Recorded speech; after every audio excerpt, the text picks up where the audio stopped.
Ayan, magluluto na naman tayo ng ulam na mga tira-tira. Gagawa natin ng paraan guys.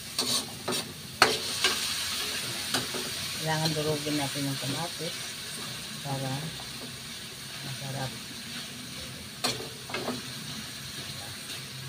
Lasa talagang masarap. Parang kulang yung aking mantika guys. Oops. Lagyan natin ng konti. Ayan.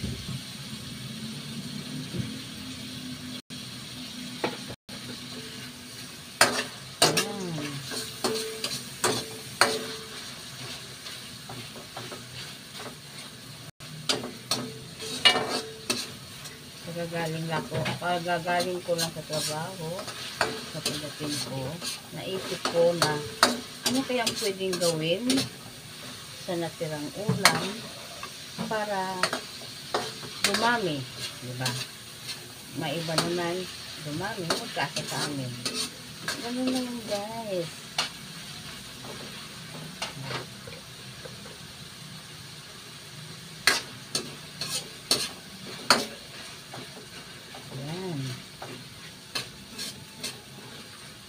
Tapos, lalagay natin si isda. Huwag ko na lang pala isama kaya ito kasi parang ano isang isda na ito.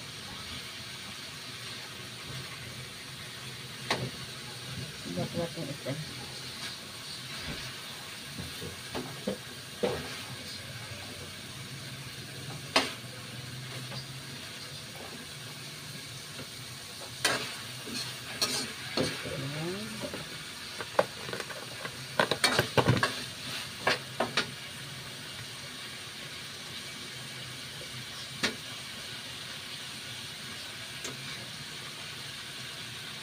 Diba? Dadami na yan guys. Tapos lalagyan natin ng tubig.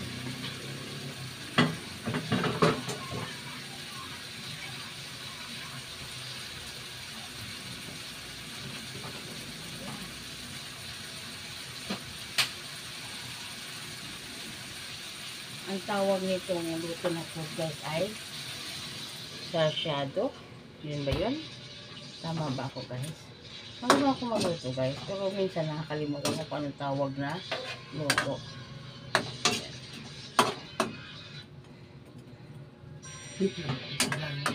Paraan ha? Paraan lang yun guys. Lagyan natin na sili. Anong sili?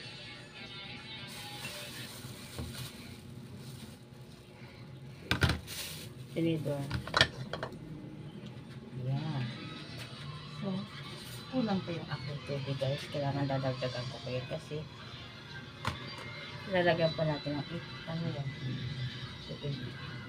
itlog.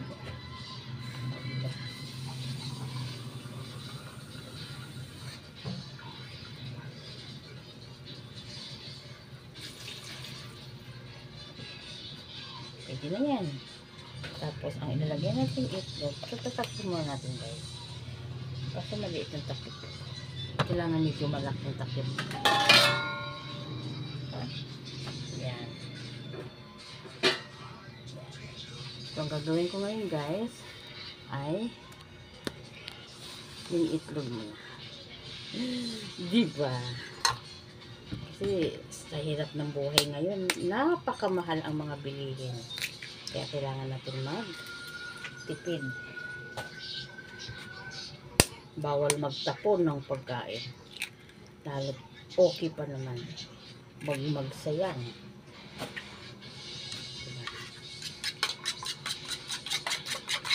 Ganyan.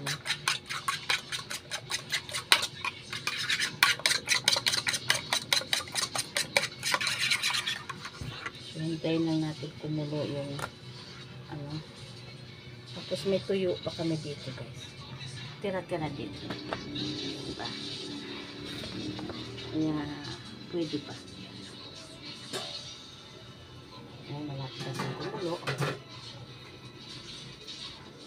Kaya titimplahan muna natin guys.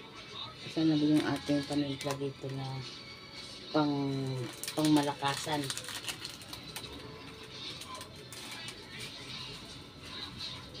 Siyempre, alam niyo na yun kung ano yung pang malakasan na panimpla. Kasi yung asin namin guys ay refined siya. Iodized, so refined. Kaya kailangan tansyado lang yung paglalagay mo kasi pag nasobrahan naman siya, bukod na maalat, mapait. Diba? Kaya kailangan tansya lang. Kailangan natin pakuluang mabuti yung isda. Kasi medyo matigas sa gawa ng galing sa ref. Tumigas sa ref. Buti na lang may ref. Diba? Kaya maganda talaga pag may ref tayo guys. Kasi kung may mga ulam-ulam dyan, ay hindi basta-basta nga sisira. Kasi nga, nakalagay sa ref. Diba?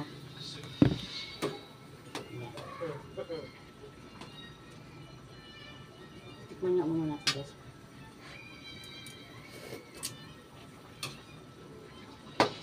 Mas masarap kasi sa pag nakupakulo ang mabuti. Diba? Ayan guys. So itlog na lang kailangan dyan. Ayan. Itlog na lang. Diba? Kung hindi mo nilagay sa ref, nasira na yung isda. Kaya maganda talaga pag may ref, ilagay mo sa ref.